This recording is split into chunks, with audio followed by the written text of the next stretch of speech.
Today, I will show you how to set up automated messages on Facebook. And if you find this video helpful, please do not forget to like and subscribe. Now, the first thing we're going to do is you're going to log into our Facebook account and you're going to choose the page that you want to set up the automated message from. Once you come here and you open the dialog box, you can see the pages that are available for you to choose from.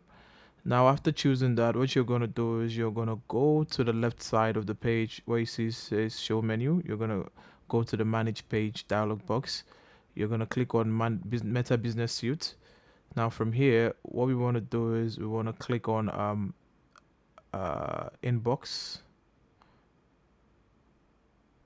On the inbox, after it loads up, what we want to do is we want to choose automations at the top of the page.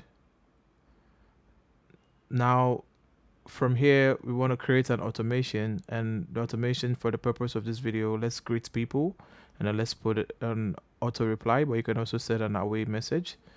And under the channel, this is what the message will look like to the recipients. But under the channel at the top, you can see Messenger and Instagram. You're going to take off Instagram and you're going to leave Messenger.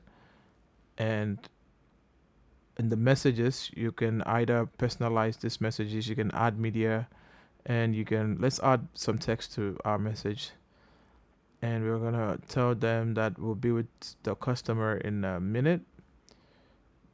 Then once you're satisfied with your message and how it looks like, you're going to click on save. And just like that, you've been able to save changes and create an automated message. Now, if you find this video helpful, please do not forget to like and subscribe. And on that note, I will see you in the next one.